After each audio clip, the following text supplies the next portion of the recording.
कर्पूरगौरं करुणावतारं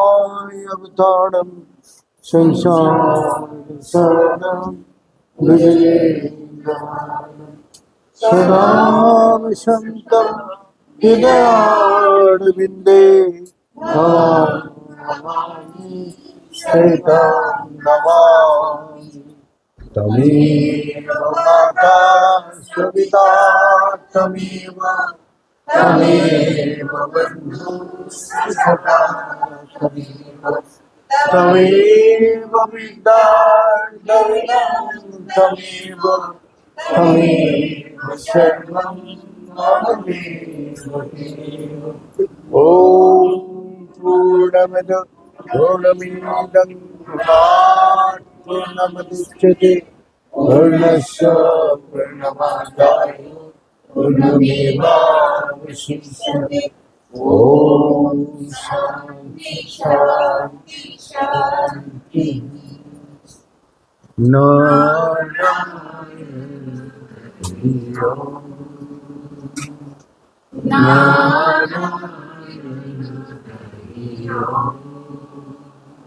शिव शिव हर हर शिव शिव हर हर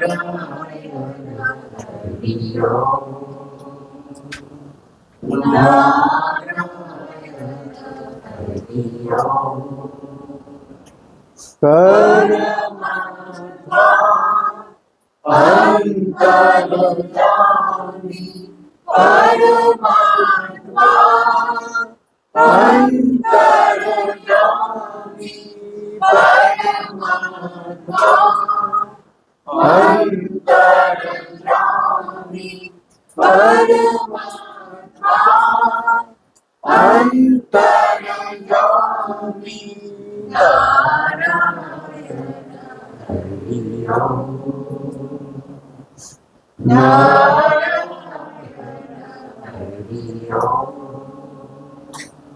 शिव शिव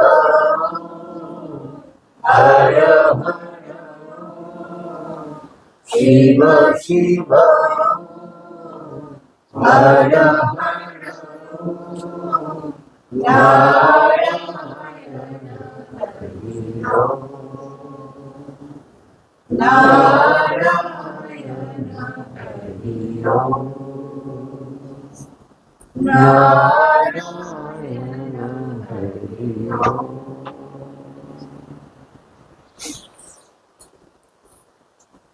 परमात्मा मनुष्य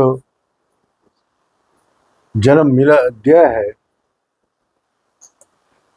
सबका इस संसार में आके ऐसे कर्म करे जिस कर्म से उसको जन्म जन्म का दुख कष्ट मिटा के हमेशा के लिए शांति और सुख का प्राप्ति करे। बार बार हम बताते हैं इस संसार में एकमात्र मनुष्य ही कर्म कर सकते हैं और किसी का ये कर्म करने का अधिकार नहीं है। क्या पशु पक्षी पेड़ पौधा कीट पतंग वो कर्म नहीं करते, कर्म फल भोग करते हैं। देवता और ये लोग भी अपना कर्म फल भोग करते हैं। तो इसीलिए इस संसार में आया कर्म करने के। तो इसी प्रकार हम लोग अपना शास्त्र का अनुसार और इस संसार में आके जो अनुभूति हम लोग किया है, इससे धर्म जो हम लोग आचरण करते हैं उससे बहुत दूर है। जो सच्चाई का अनुभूति जो करते हैं उसको हर मनुष्य को आके बताते हैं तुम लोग गलत कर रहे, तुमको सही मार्गदर्शन कराता हूँ, लेकिन उसका प्राप्त कर्म है वो सुनती नहीं। वो बार बार वही जाके अपने आचरण करना शुरू करते जो उसका दुख, कष्ट, अशांति का मूल कारण है। इसी प्रकार हम लोग सुनते हैं राजा बलि इतना पराक्रम जो 3 लोग को भी विजय प्राप्त करने। तो राजा बलि ने उसको जो आगे का जन्म, जो कर्म उसको दिखाई देते हैं, वो ऐसे ही ब्राह्मण घर में जन्म लिया। लेकिन ब्राह्मण घर में जन्म लेने का बाद भी उसको बुद्धि में जो ब्राह्मण का जो आचरण है वो नहीं है। शास्त्र बोलते हैं इस संसार में जो भी जन्म लेते हैं जन्म नहीं जायते शूद्र। जब इस संसार में जन्म लेते हैं वो सारी शूद्र है। संस्कार दिए उच्चते, जब उसका संस्कार किया जाते हैं तो उसको दियो बोला जाता है। और उसके बाद वेद पठित विप्र,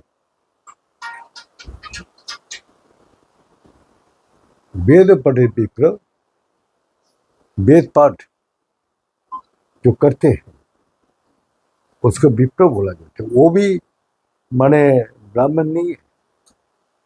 तो कौन ब्राह्मण है? ब्रह्म जानते ब्रह्म, तो ब्रह्म को जानते हैं वही ब्राह्मण है।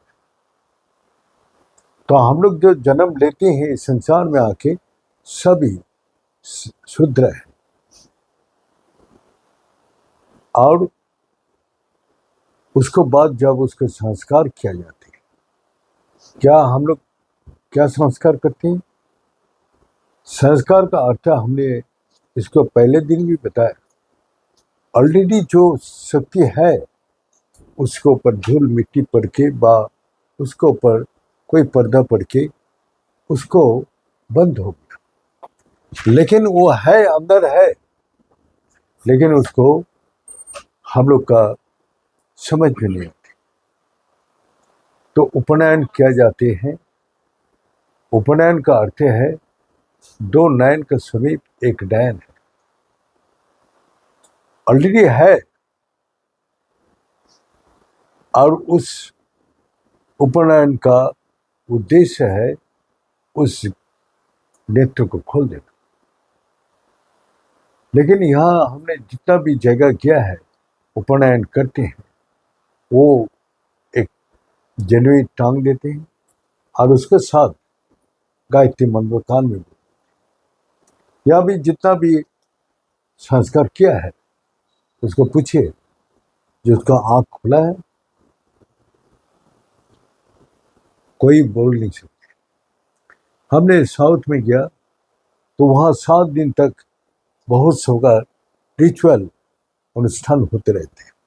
आज ये पूजा, कल वो पूजा, कल इसका पूजा, अपना पूर्व पुरुष का पूजा, इसका पूजा, हजारों पूजा बीती है। लेकिन जब उपनयन का टाइम आया तब उसको पैसा देके गायत्री मंत्र देके बैठा दिया। ये नियम करना है, चोटी रखना है, चोटी बांध के ये करना है, हजारों नियम से बांध दिया। जो नहीं जानते हैं वो उपनयन क्या करेगा? तो ब्राह्मण को पूछता है जो आपने, आपका 3 नेत्र खुला है? बोला नहीं। 3 नेत्र क्या चीज होता है? वो ब्राह्मण होके, पंडित होके, इतना दिग्गज पंडित होने के बाद भी उसका आंख नहीं खुला और उसने सबको उपनयन देते रहे। तो अंधा अंधा को रास्ता दिखाएगा तो क्या होगा? गड्ढा में ही गिरेगा। तो हमने पूछा तो बोलते नहीं। तो हम लोग का बोलते उपनयन का अर्थ है एक पैता और गायत्री मंत्र देने से नहीं होता है, उपनयन नहीं होता। उपनयन में जो गायत्री मंत्र देते हैं वो ओम ही गायत्री है। ओम एक शब्द ही यही गायत्री है। हे ओंकार रूपी परमात्मा, आप 3 लोग व्यक्त है, भू भुव स्व तत्सवितुर्वरेण्यम यार सूर्य का आप वरन पूज्य है। भर्ग देवस्व, जितना भी देव दिव्य है सबका सूर्य मंडल में सबका पूज्य है। कौन? वही ओंकार रूपी परमात्मा। और वही बोल रहे हैं, ओंकार रूपी परमात्मा आपको धीमहि, धियो ने प्रचोदयात् ओम। धीमहि का अर्थ है आपको ध्यान करने के लिए, आपके तरफ धावित होने के लिए हमारा बुद्धि में बुद्धि प्रदान कीजिए, आपको ध्यान करने के लिए। अब हम लोग क्या कर रहे हैं, उसको ध्यान छोड़ के हम लोग अपना मंत्र माला में काम दिख रहे। तो मन बुद्धि इंद्रिया से भगवान बोलते मेरे पास कभी भी नहीं पहुंच सकते, ये तो संसार काम के लिए दिया है मैंने, है? तो वहां कभी नहीं पहुंच सकते। लेकिन वो सोचा हमारा उपनयन हो गया, वो अपना खूब गायत्री मंत्र करते हैं। जब उसको अच्छा नहीं लगता है तो क्या करते हैं, गायत्री मंत्र छोड़ देते हैं, पोइता को अपना फेंक देते। तो उसको क्या हुआ, जो लेने से शुद्धा पैदा होना चाहिए उसको अशुद्धा पैदा होता है और फेंक देते। तो हमने बोला कि गायत्री मंत्र देने के पहले सब बच्चा को ट्रेनिंग किया जाए। और जो बच्चा को आप दे रहे हैं वो किसी को ये पता ही नहीं है जो ओंकार का ध्यान कैसे किया जाए, परमात्मा कौन है इसके बारे में पता नहीं है। तो हमने बस वही मंत्र बोलते रहते हैं, ओम भूर्भुवः स्वः तत्सवितुर्वरेण्यं भर्गो देवस्य। अरे ओंकार भी परमात्मा, आप 3 लोग व्याप्त है। एक ओंकार कहाँ कहाँ है, 3 लोग व्याप्त है। अब सूर्य मंडल का वरेण्य है, पूज्य है। और भर्ग देव से जितना भी सूर्य का अंदर जो देव देवी है, 33 कोटि देव देवी सबका पूज्य है। आपको ध्यान करने के लिए हमारा बुद्धि में बुद्धि प्रदान किया। ध्यान का तो पता ही नहीं है, ध्यान कैसे किया जाते ओंकार को पता ही नहीं। तो हम लोग ओंकार का अगर विभाजन किया जाए तो देखते हैं ओंकार क्या चीज है, तब हम उसको मुंह से उच्चारण ही नहीं कर सकते। तो क्या बोलते, सप्तांग चतुष्पादम त्रिस्थानम पंचदैवतम। वो 7 लोग व्याप्त है, भू भुव सह महो जनो तपो सत्य। जो 7 लोग व्यक्त है उसका मुख से कैसे उच्चारण किया जाए? और 4 अवस्था में है, क्या? इस जागृतो, सपनो, सुसुप्ति, तुर्यति, 4 अवस्था में है। वही ओंकार रूपी परमात्मा अब 4 अवस्था में मेरा साथ है। मैं जागृत अवस्था में जो काम कर रहा हूँ उस अवस्था में भी है, जब सपना देख रहा हूँ तब सूक्ष्म अवस्था में भी है, और जो हम सुसुप्ति मैंने निद्रा में चला जाए तब भी है, और उसके बाद जब मैं अपने को भूल जाता हूँ तब भी तो आप है।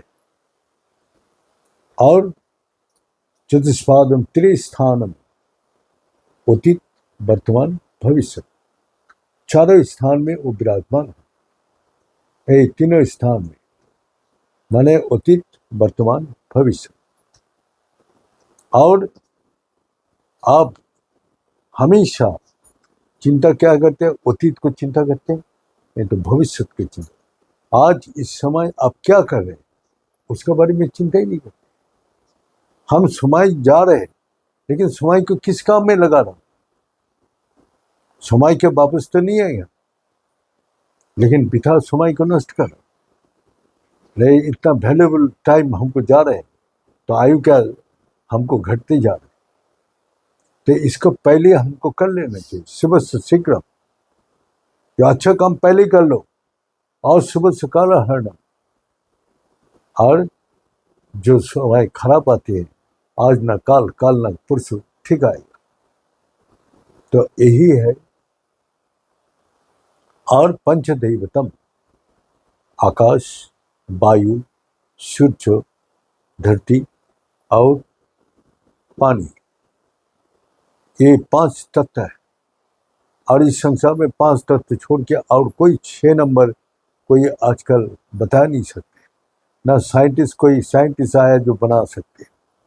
ये भगवान का जो वो बना हुआ है उसको कोई भी छेड़खानी नहीं कर सकते। महाकाश, आज तक पता नहीं महाकाश कहाँ समाप्त हुआ, कितना विशाल है। अनंत कोटि ब्रह्मांड का मालिक भगवान सदा शिव है। तो अनंत कोटि का अर्थ है एक एक ब्रह्मांड में एक एक सूरज है।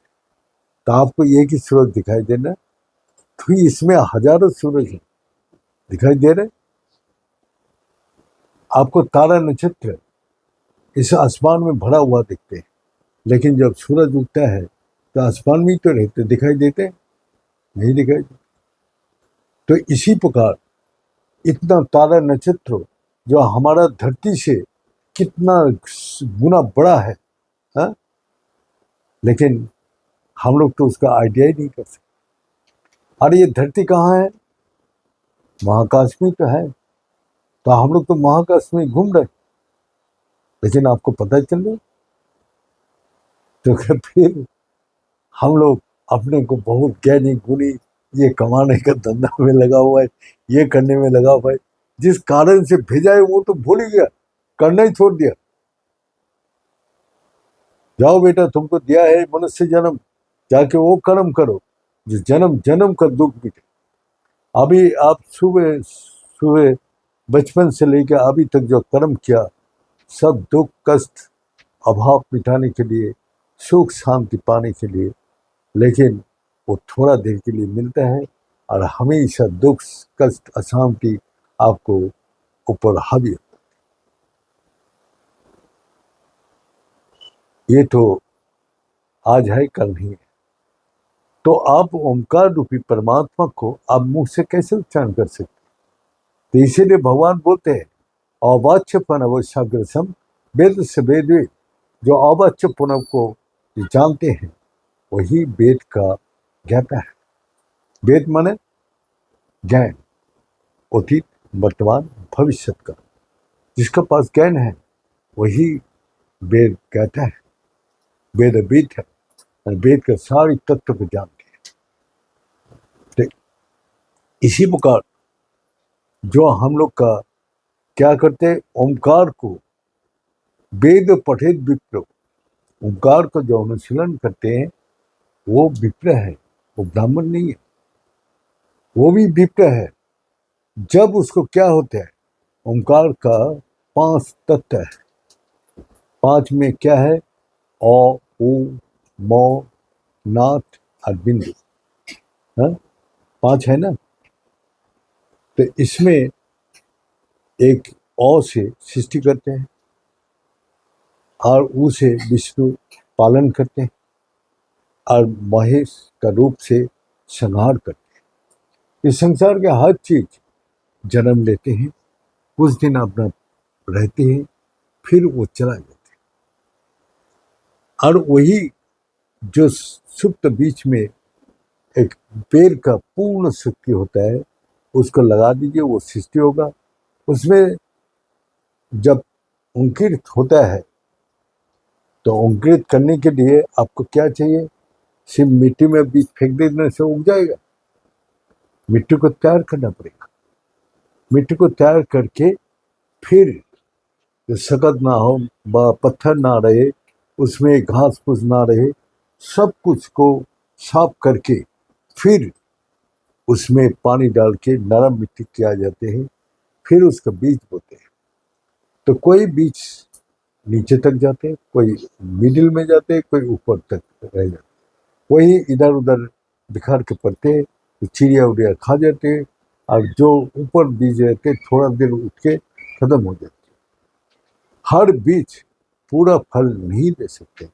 ऐसी प्रकार हर मनुष्य जो जन्म लेते हैं वो जन्म से उसको प्राप्ति नहीं कर सकते, क्योंकि वो जैसे जगह उसको फेंका जाते हैं तो वहाँ जितना उसको है उतना ही, किसी को 10% है, किसी का 30% है, किसी का 50% है, किसी को 70, किसी का 100 तो बीज उसको उगाने के लिए आपको क्या चाहिए?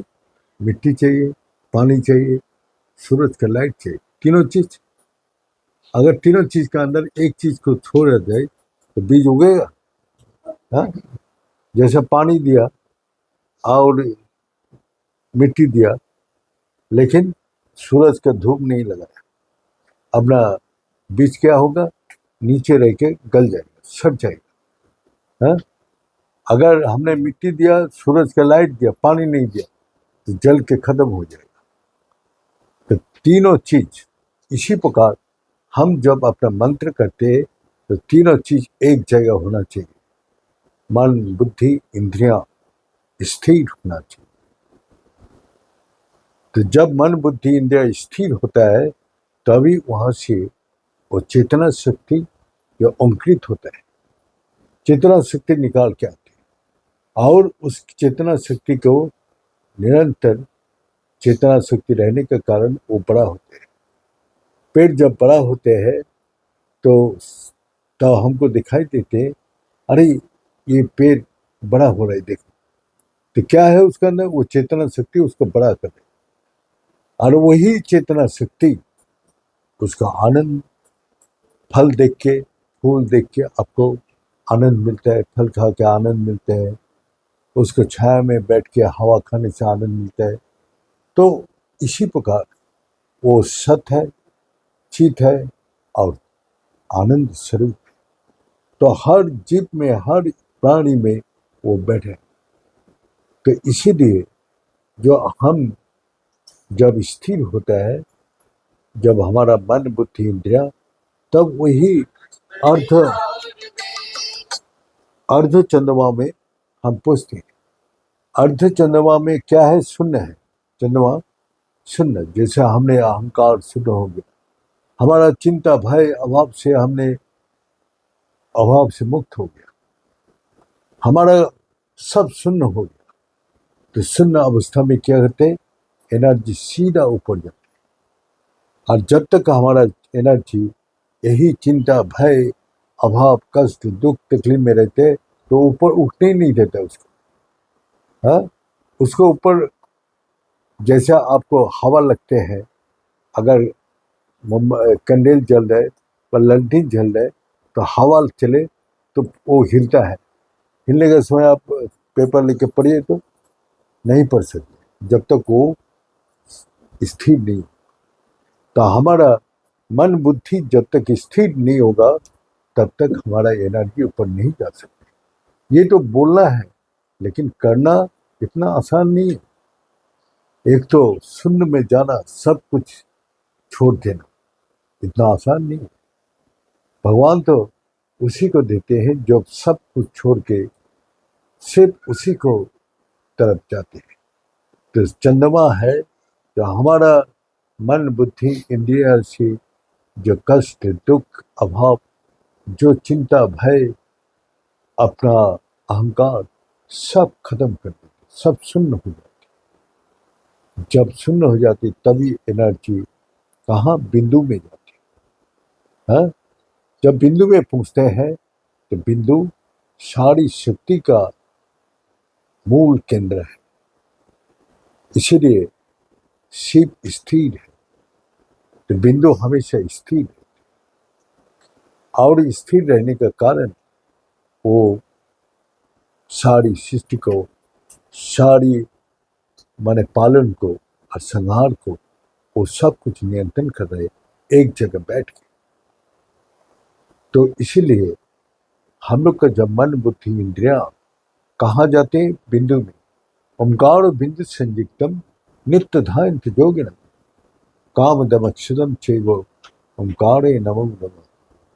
जब हम बिंदु में स्थिर होते हैं तो आपको बैठे बैठे सब कुछ आपको पास आ जाता है अपना आप ही। उसको थोड़ा से बचपन में भी कोई इच्छा किया होगा, वो भी उसके सामने आएगा। जिंदगी में जितना भी वो इच्छा रखा है, सब इच्छा को पूरी करते हुए वो इस संसार में सब कुछ प्राप्ति करने के बाद भी सब इच्छा शून्य हो, वो कुछ नहीं चाहते। और कब नहीं चाहते, कब वो नहीं चाहते हैं, जब हम लोग खाना खाते खाते पेट भर जाते, तो कितना भी अच्छा भोजन हो, कितना भी स्वादिष्ट भोजन हो, तो हमको इच्छा नहीं होती। पेट भरने के बाद हमारा बोलते नहीं चाहिए, नहीं चाहिए, नहीं चाहिए। इसी प्रकार जो अपना भजन, परमात्मा का भजन करते करते जब उस ब्रह्म में स्थिर हो जाते, तो उसको इतना आनंद आते, इतना शांति आते, इतना सुख आते, जो ये सारी संसार को छोड़ देते, और वो उस आनंद में, उस परमानंद में, उस शांति में, उस सुख में निरंतर रहते हैं, और उसको इस संसार का कोई इच्छा नहीं देती। तो इसी प्रकार ओंकार कहाँ दिया है? जो तुम्हारा तीर है, जब तक नहीं खुलेगा तब तक तुम्हारा उद्धार नहीं, ज्ञान ही नहीं हो। तो इसीलिए आजकल जो अनुष्ठान हो रहे, बस वो अपना पोइता टांग देता है, गायत्री मंत्र कान में बोल देता है, और जाओ बेटा करते रहो। हाँ, तो मैंने एक लड़का को दिया, वो मन से सरल सीधा था, उसने बोला तो यहाँ बैठ के ध्यान लग गया। तो सबको डर है, अरे वो इस समय वो भागते सन्यास हो जाते, साधु बन जाएगा। हाँ, और वो लड़का इतना चंचल, इतना बदमाश, इतना चंटू था जो उसको कोई सोच ही नहीं सकता है कि ये आराम से शांति से कैसे बैठे। तो सब ने बारी से बोला, अरे उठाओ उसको जल्दी, नहीं तो साधु होगा। तो ये उसका पिता का ज्ञान नहीं है, जो 3 तक खुलने के बाद क्या आनंद मिलता है। हाँ, आज वो लड़का कनाडा में है, वो बोलते गुरुजी एक बार, और बोले बस मेरा भाग भी उतना ही था, इससे आगे तो जाना नहीं था, इसलिए उठा दिया। बच्चे इस संसार में इतना कुछ पाने के बाद भी वो आनंद, वो शांति, वो सुख अभी तक कभी हमको नहीं। मैं चाहता हूँ कि वही जगह फिर एक बार मैं पहुंचा दिया। नहीं, तेरा को मैंने, ये लोग बाधा सृष्टि किया, मोह माया का कारण ये लोग तेरा को उठा दिया। अगर थोड़ा सा आगे जाता तो वो परमानेंट तेरा को सुख शांति मिल जाता, तो इसीलिए तू नहीं जा पाता। तो आज वो लड़का दुखी होता है, बोलते ये मेरा पास सब कुछ है, लेकिन वो आनंद के बारे में मैंने कभी नहीं भूलता, उस शांति के बारे में मैंने कभी नहीं भूलता, वो सुख में मेरा को जिंदगी बदल दिया आपने। मैं कहाँ था और कहाँ पहुंच गया। चलो कोई बात नहीं, हम लोग ठीक है। अभी 2 दिन पहले आया था वो लड़का, मिल के चला गया। तो वही बात है जो हम लोग जन्मने ही चाहते शूद्रो संस्कार उच्चते वेद पटे विप्रो ब्रह्म, जो ब्रह्म में स्थिर होता है तब उसको ब्रह्म ज्ञान होता है, जो ज्ञान जन्म जन्म का दुख का विनाश कर देते, अधूर नैव सुखम शांति, और हमेशा के लिए सुख शांति को प्राप्ति करते, और बंधन मोक्ष भविष्यति, और बंधन ना उसका मुक्ति होने का कोई जरूरत है, सब बंधन से वो हमेशा मुक्त हो। तो इसीलिए भगवान आपको भेजा है इस कर्म भूमि में। मनुष्य एकमात्र कर्म कर सकते हैं, और वो कर्म करने का अधिकार लेके आप आया है, और वही आप जान के सारी जन्म जन्म का दुख मिटा सकते हैं, और हमेशा के लिए शांति सुख का प्राप्ति कर सकते हैं। ये बोल के आज्ञा है करके ओम पूर्णमद पूर्णमिदं पूर्णमुदच्यते पूर्णस्य पूर्णमादाय पूर्णमेवावशिष्यते। ओम शांति शांति शांति। बड़े सच्चे दरबार की, बड़े सदगुरु भगवान की, बड़े शंकर भगवान की, बड़े माता जगदम्बे की। बड़े भक्तविंदों की, बड़े संत बिंदों की, बड़े सनातन धर्म की, बड़े धर्म की और धर्म का प्राणियों में विश्व का हर हर महादेव। ओम पिनाय पुनरुमा पिनानंद प्रदायिनी संसार सागर तराई संभवाय नमः। Hey